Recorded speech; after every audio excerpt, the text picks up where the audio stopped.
don't know if it's going to work or not. That is well and truly wedged in there.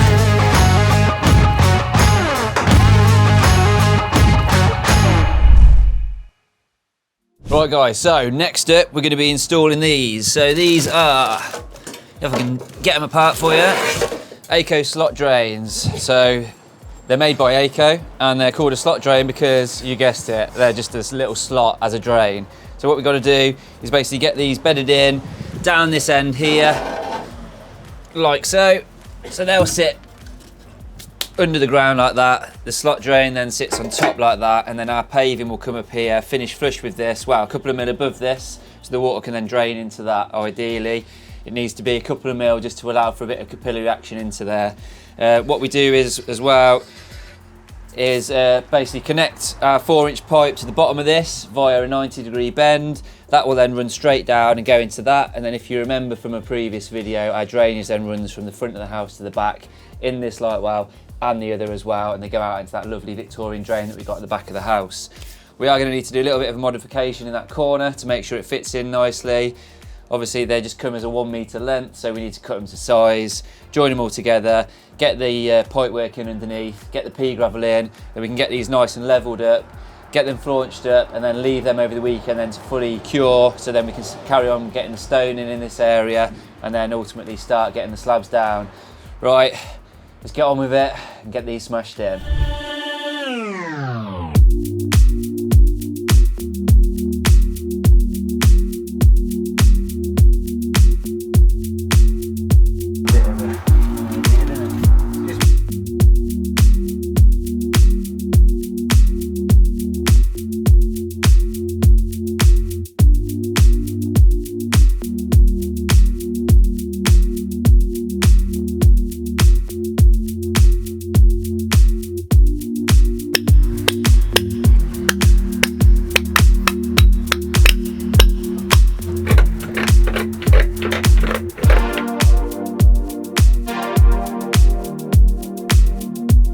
Right, so we've got our ACO levelled up to where we need it to be, which actually worked out really well just with some bricks and 2 bits of slate. What we've realised is though that we're actually going to need to pull this off the wall because we're rendering this, so we're going to end up with about 20 to 25 mil of render on the top of this. By the time we put our back coat on and our top coat and that sort of stuff, it's going to bring the wall out. So normally it wouldn't be a problem, it would actually be quite nice because this would be hidden underneath the render. However, we have got this, which is basically access to get into the drain, because as you can imagine, once our paving's on and it comes right up to here, you've got no physical way of getting into that drain should it ever get blocked. So by using one of these access points, which sits just in the drain like so, and then enables you to just lift it out. It does lift out, I promise. Lift it out like that, you can then get a hose or whatever in there, a rod, anything like that, into the drain, and then get any dust, any dirt out of it. So if we do push our ACOs right back up to the wall, like this, it's going to mean that when our render comes down, it's going to come over the top of this, and it's going to be a bit of a nightmare to get that out. You might not actually be able to get that out, although obviously our render will stop above this, it's not going to come up to it. It just means that because you've got to lift that up to get it out, you need at least that much clearance above the drain, which we don't want to be seeing a load of this concrete wall. So what we're going to do is basically just pull this drain away from the wall slightly, just probably 20 mil, maybe 25 mil, just away from here, so that means we can get this straight up and out should we need to, well, should the person that buys the house ever need to.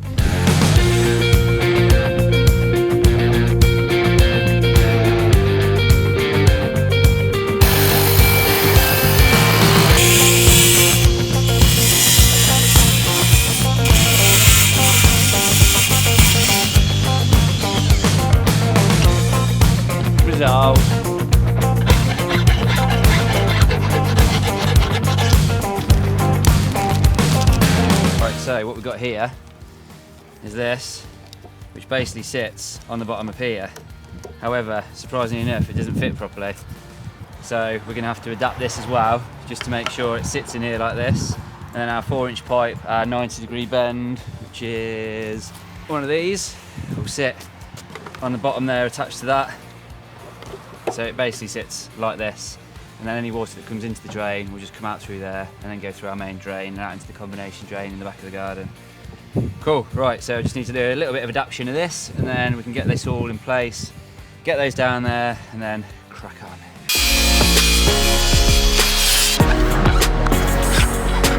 Cut these wings off now, these little wings here, and then that will sit in nicer into that point there like that, and then that will enable us then to get the 4-inch on the back of it, because at the minute that's going to sit up quite high, which means a lot of silicone, which means more chance for leakage and stuff like that. So if I cut those wings off, that'll actually fit into this rebate here.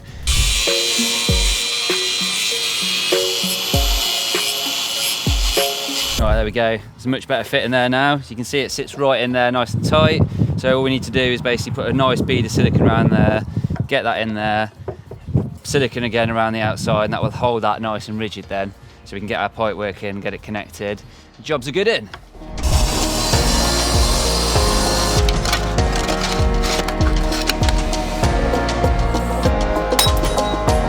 Right, all I'm doing now is basically just getting this one leveled up to run through with this, because we obviously want everything to run in line nicely. And then once that's done, we can then start taking some measurements for our drainage. We've got our hole here that you can see that we've just cut out at the cost of just one base. And then once we're all happy with this then enables us to get everything measured for the pipe work, so we know where everything's going to lie. We can get that 4-inch pipe cut down as well, get our elbow on there, get our elbow on here, get the middle bits cut, get those all in, get those set, and then these are ready then just to basically flaunch in. We'll get a load of muck underneath it, get it all flaunched in, and then we're good to go. Then these can be left to go off. We can go and do the other side. Yeah, that's it. And then next week, well, I'll have the whole weekend then to go off, and then we can carry on with getting the stone right up to it in preparation for the paving. Right, okay, so that's that. Happy with where that is.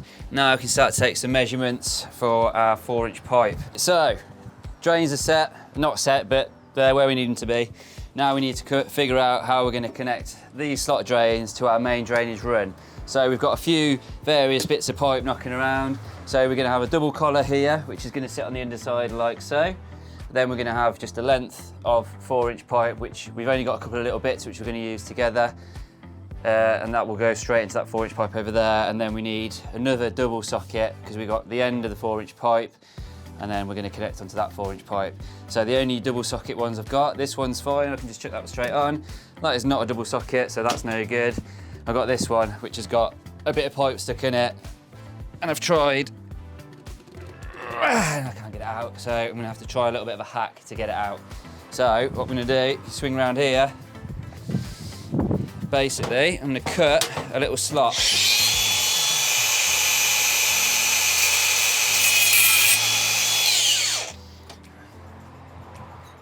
I don't know if this is going to work or not, so this could be a total catastrophe.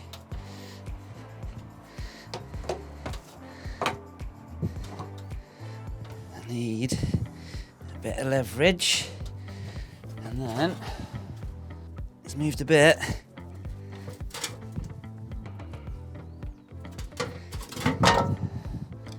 Don't think this is going to work. Got a bit of movement, we've got a bit, it's going. That is well and truly wedged in there. Next try is a hammer. Right, so I've decided against trying to hurt myself and getting that bit of pipe out. So Alex is already at the merchant, so I'm going to get him just to grab another double socket 90. It's not worth hurting myself over a £5 fitting. So what we're going to do is just carry on, get to where we can get. He'll be back by the time I've done this bit anyway. So we're going to just get... I've got to put my hand in there. I'm just going to go and grab a brush, because I do not want to put my fingers in that. Right, this brush has already been used and abused, so it doesn't matter. Sacrificial, it's worth it. It's for the greater good. So we get plenty of lube on here, like that. So this is a water-soluble lubricant, and as you just saw from what an absolute nightmare it was to try and get that other pipe out, once this lubricant basically dissolves, it's nice and tight in there. It doesn't allow it to move and slip and slide about once it's gone off, because obviously once your drainage is in the ground, you don't want any movement, you don't want it to leak, because if it does move, then ultimately it can leak. It needs to make a nice seal in this area here and not come out. So by using a water-soluble lube, it means that as soon as it gets wet, basically, the lubricant washes away, and then it just leaves a nice snug fit, which is ultimately what you want. So plenty of that in there. Make sure the rubber's lubed up as well, because you don't want to pinch this and push it in, because otherwise that will compromise the seal. And there we go. If you hadn't realised as well, the building game is full of double entendres. Lubricant, pinch the rubber, all that sort of stuff. There's many more, but I'm not going to go into it on camera because I'll probably get in trouble. So, right, that is going to go there like so. Obviously up to here, like that, and then that will angle over into there. Obviously a slight fall.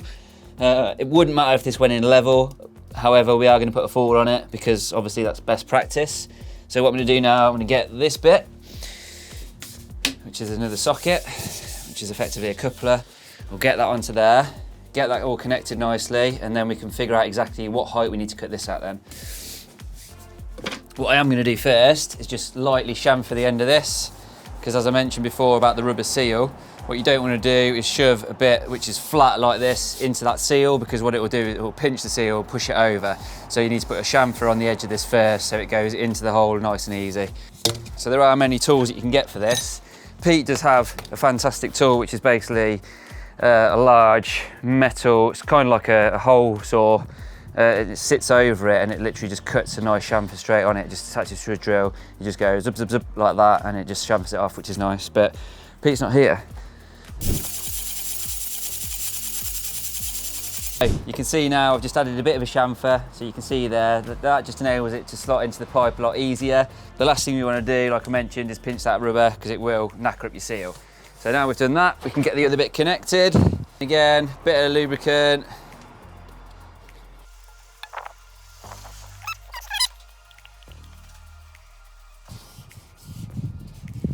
I also like to put a bit past the rubber as well, just so it helps it slide in a bit easier. There we go. All right, and we'll get that on there.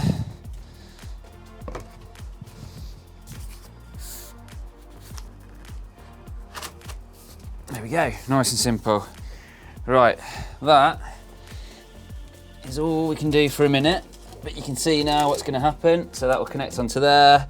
Once we've got our 90-degree bend from Alex, we can then basically cut this, cut that, cut both of the pipes, get that on there, and then this is all connected. Then we can get all the backfill done with pea gravel. Obviously around any underground pipe you need to put pea gravel around it just to encapsulate it. It protects the pipe, it holds everything nice and rigid as well. And then yeah, we can get all this flaunched in and then move over to the other side.